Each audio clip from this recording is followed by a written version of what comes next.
La dernière fois dama doon wax rek ne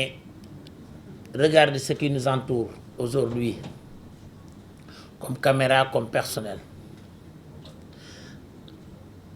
Bon, je commence par vous. Je vais commencer ci yéen.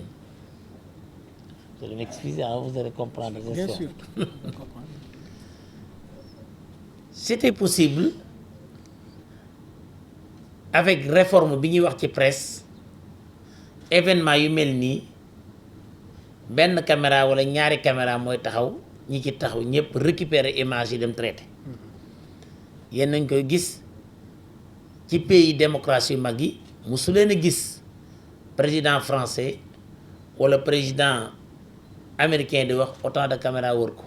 xoolal c'est une manque de compétitivité ku ne yaa ngi ñëw ku ne yaa ngi toog bon damay joxe exemple rek mais tey jii Mohamed man lu tax ma ñëw ci sa événement bi tout le monde reconnaît que ndaw xam nga dañuy wax ndaw mais buñ fàtte ne yonent bi sallallahu alayhi wa sallam 40 ans la yàlla yëkkati àdduna bi teg ko ci loxoom 40 ans je pense que vous avez plus de 40 ans. Absolument, voilà pas 40.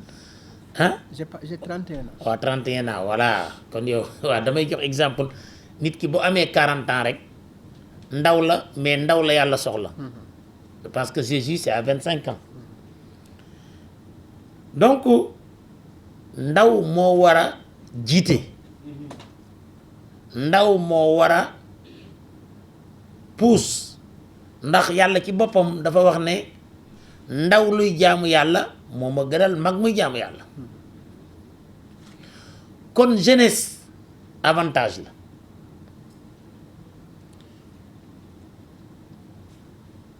tey boo ñu yëkkatee ñun ñëpp ci jour fête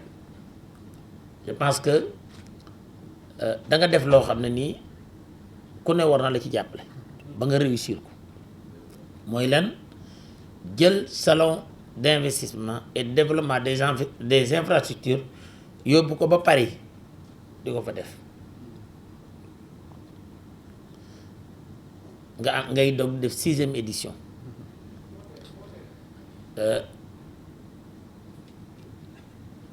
d'habitude c'est les États wala organisation yi ñoo koy def mais quand le secteur privé appelle les décideurs pour leur dire que nii lañ gisee le développement et de chercher des investisseurs je pense que loolu ñu ngi la ciy gërëm Sénégal gépp nga ko defoon voilà de remercier Madame Diolde aussi qui est très active vraiment je pense que moom ministre am nañ ay projets yoo xam ne nii focaliser bi ñu gën a def mooy comment yar bébé yi ñu màgg comment pousser le secteur moi je dis pas informel parce que personne n'est informel le secteur du commerce solidaire commerce wala les petites et moyennes entreprises parce que de temps en temps da ngay gis nit koo xam ne da nga naan mi ngi informel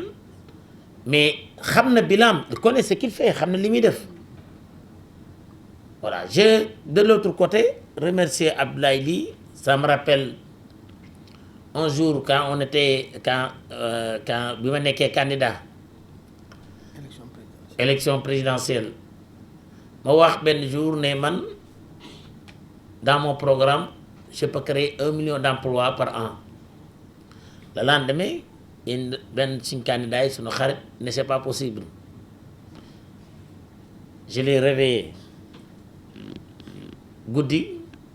ma ne ko Ablaye je vais te dire quelque chose je lui ai donné quelques éléments te rek ne ko xoolal mu toog ba suba mu ne ma bi dama liggéey ba 4 heures du matin parce que dafa am loo ma wax lu nekkoon ci man lu doon nelaw il m'a sorti beaucoup plus que sax li ma wax parce que dafa simple on dit que on a 5 millions d'hectares non utilisés 5 millions d'hectares et on importe des milliards kenn xamul inestimable 10 000 milliards 20 000 milliards de produits des produits de consommation waxuma alimentaire des produits de consommation parce que sénégalais li muy sol moo gën a seer li muy lekk su tabaski jotee kenn ku ne ne xar mi cher na mais ana dàll yi ana mbasin yi ana lett yi tout ça dañ koy importer mais on a focalisé ci nañ dem wuti xar Mali wuti lépp am na pays yoo xam ne ni dépassé nañ niveau boobu soo demee un pays comme Singapour Singapour xalaatatul sax di produire li muy lekkam suufam nee na suufam sama suuf dafa cher ba je mets des usines ou bien je mets des sociétés de services parce que àgg na niveau de développement boo xam ne nii mi ngi dem sax di importer li mu dundee comme les Chinois actuellement ñi ngi produire li ñu dundee mais dans leur vision d'ici 100 ans mooy nous la Chine ne pourra plus c'est-à-dire suufam da koy utiliser pour industrie pour leneen mais day dem wuti feneen fu mu bayee ñun ñi ngi am suuf buñ bayagul am dund gu matul am main d'œuvre am ndox j'aime bien de temps en temps quand on dit que on prend l'eau de la mer pour dessaliner ko man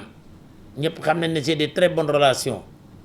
avec l'ambassadeur en personne de l'Arabie Saoudite j'ai des très bonnes relations avec les Saoudiens parce que compte tenu que sama formation yëpp arabe laa ko defee mais je suis le premier à dire que ce contrat baaxul parce que j'aime mon pays ku ko xool jour bi ñu ko signé regarde sur les sites boobu Macky Sall mi ngi fi di baaxul parce que lu tax comment on peut imaginer on a un problème ndoxu taw bi ñi ngi am problème jël ko di def ay naan dañu assainir pour tuur ko ci géej gi bëgg a jëlaat ndoxu géej gi di ko desalindi mais c'est quoi ça mais prenons l'eau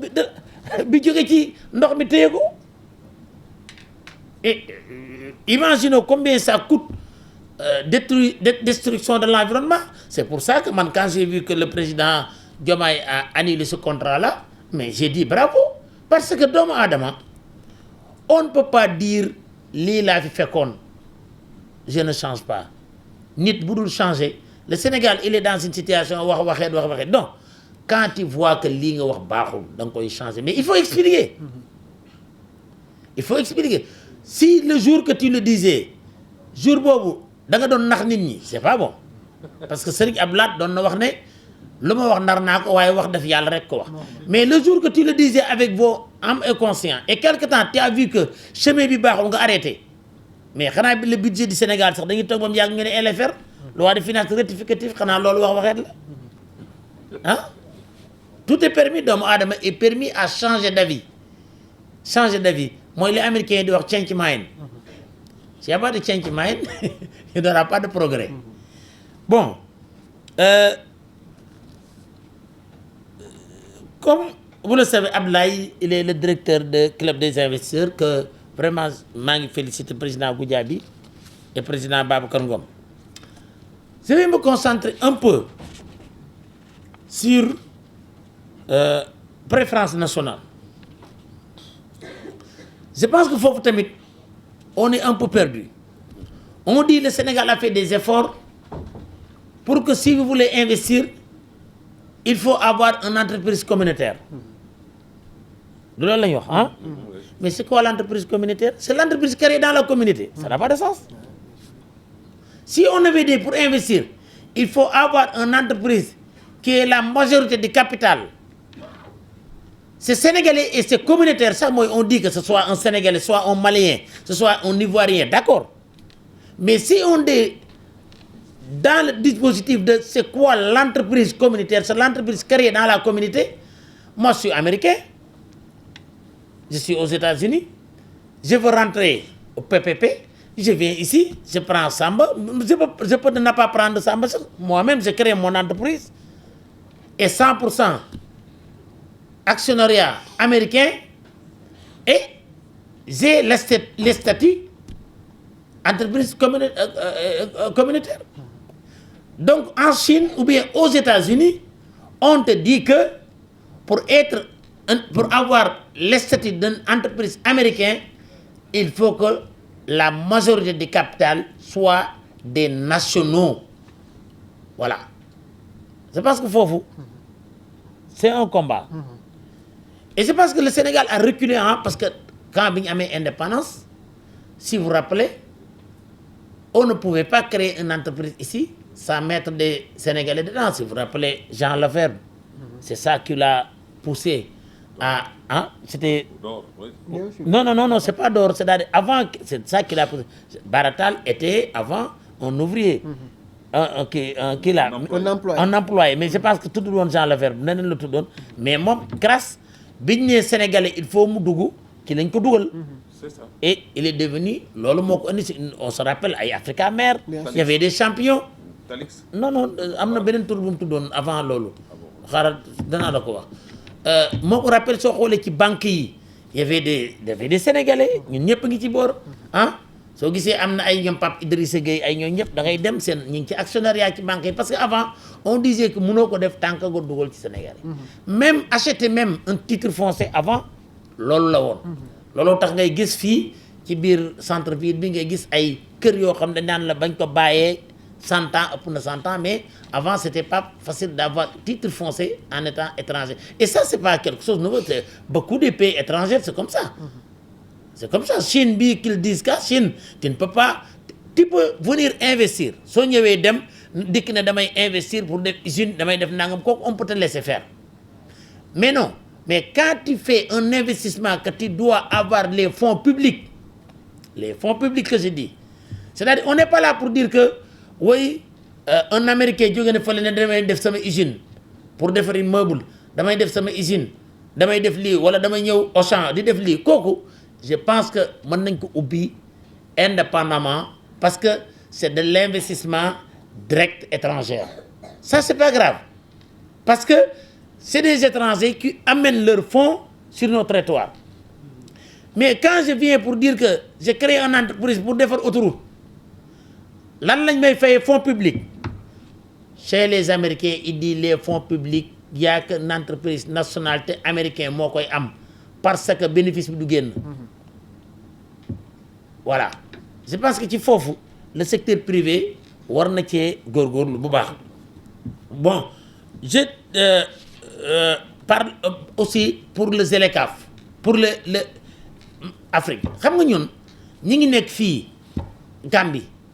On n'arrive même pas à exploiter le Sénégal. Le Sénégal moo jël xaalisam dem yóbbu militaire am xeex bi pour la paix, pour la sécurité. Mais bi mu paree y a pas de suivi économique.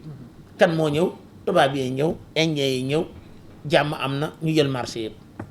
Te yow gis ngeen ne américains yi ba ñuy guerre Irak sax ba char de combat yi déparé entreprise yaa nga topp ci gannaaw. ñu départ rek ñu taxaw. Le Sénégal day dem xeexal Guinée-Bissau jox ko jàmm xeexal Gambie jox ko jàmm dem fenn Mali xeexal ko jox ko jàmm mais bu paree économiquement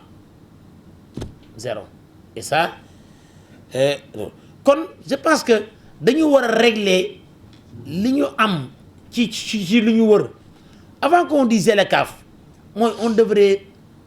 dooleel UEMOA dooleel CEDEAO ba mu nekk économique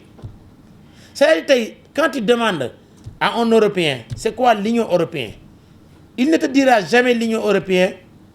entité politique. Parce que je pense que yelleefu ak doomu aadama lañ ëpp luñ fay discuter ak économie. Xam nañ ko baax l'Européen connaît bien c'est quoi l'Union européenne. Mais l'Africain boo ko laajee lan mooy UEMOA xamu ko te xamul ne moom mooy financer UEMOA. UEMOA est financé de quoi? Déclaration de douanière boo jël am na montant bu ca nekk boo xam ne nii dañ koy verser UEMOA. CEDEAO kuy financer fonctionnement bi Sénégalais bi moo koy financer c'est-à-dire du état mooy cotiser de non déclaration douanière boo jël am na benn ligne boo xam ne nii c'est versé directement à CEDEAO du jaar sax trésor du jaar sax loi de finance directement ci ñoom. Prélèvement communautaire mais. On sait pas caméra bi yépp li nga gis fi ndox meeg yépp am na tuuti lu ci jóg dem na UEMOA ak CEDEAO mais xamuñ ko suñ demee ba gis député Guy Marius attaqué CEDEAO bon CEDEAO bonul mais li am importance mooy la vocation bi ñu ko jox communauté économique moo taxoon dem nañ sax ba léegi xam ne léeg-léeg cour de la justice CEDEAO am na mais économiquement gisaguñ CEDEAO loo xam ne nii mën nga ni lii la defar na parce que interconnexion yi nga xam ne nii moo war a yar entre les pays ak loolu yëpp CEDEAO daf ci waroon a taxaw boo xam ne nii am na solo kon je vais parler du ma terminer sans parler un peu de notre ville Kaolack nu ma nekk maire de la ville de Kaolack voilà bon Kaolack au Sénégal c'est au cœur du Sénégal ah ci xol bi la mais Kaolack a formé tous les cadres du Sénégal. Donc Moustapha habité ici, par exemple. Non damay commencer l'indépendance du Sénégal ku taxaw fii kan moo taxawoon fii dékku général de Gaulle wala jooja kan moo samp Senghor Ibrahima Seydou Ndaw du dëgg je suis fier de dire que mairie bi ma yor moo gën a yàgg état du Sénégal la mairie de Kaolack existe depuis 1920 la chambre de commerce de Kaolack existe depuis 1911 ah ah Absolument. kon ville la boo xam ne nii ce qu'on est en train de dire que lépp dafa concentré wu Dakar mais avant indépendance vers les années 1922 tout n'était pas concentré à Dakar Dakar était à une momentanée dëkku tubaab la woon dëkku administratif mais l'économie réelle était à Kaolack au centre Ziguinchor je pense que madame la directrice c'est le moment de faire des actions de voir comment faire sortir l'économie Dakar on devrait dire que on n'investit plus à Dakar c'est pour même l'intérêt des Dakarois aujourd'hui ñi dëkk Dakar amatuñ Dakar dara amatuñ fi suuf mënatuñ fi am dara seen doom yi tey on parle de Dakarois mais qui est né à Dakar mais lan ngay am espoir mètre carré 1 million 2 millions comment tu vas avoir mënul nekk est-ce que duñ dem ba nga xam ne nii c'est des étrangers qui viennent acheter tout Dakar hein et l'histoire c'est-à-dire mën na dikkaat rappelez-vous que tubaab yi Dakar day na mas a intéressé parce que bi ñuy avant ñuy am indépendance ils voulaient prendre Dakar def ko comme Guyane def ko comme loolu la ñu waxoon soo gisee Mamadou Dia très rapidement mu jël capitale bi jëlee ko Saint-Louis andi ko Dakar dans les temps les colons préparé de Dakar def ko île de Cap-Vert mu nekk c'est-à-dire genre comme seen kii nu ñu koy tuddee ci seen comme yi ay Guyane ak yooyu nu ñu ko tuddee ci ñoom waaw les ah les dom-tom waaw dom-tom wala yooyu loolu lañ ko naroon a tuddee attends presque réussir woon nañ ko su dul woon Mamadou Dia Dakar loolu lay dikk tey da ngay nekk ci biir Sénégal ba pare nekk réewu jaam dem tax ndax réussir nañ ko ci beneen côté mooy Gambie kon moi je pense que Kaolack am na avenir c'est vrai que depuis 2000 l'État l'a un peu abandonné pourquoi parce qu'il y a beaucoup de tiraillements politiques moi je me pose de temps en temps la question les Kaolackois disent que pourtant Kaolack ville religieuse lii la lu tax président Diomaye ñëwagu fa président kii Ousmane Sonko ñëwagu fa je dis que Azoura est là Kaolack dafa saf xorom dégg nga est-ce que c'est pas qu'ils sont un peu réticents de venir à Kaolack d'avoir des surprises non politique hein politique voilà mais ça nous on le connaît on comprend parfaitement bon mais lu am importance mooy c'est notre pays dañu war a xeex pour defar ko et li ci des mooy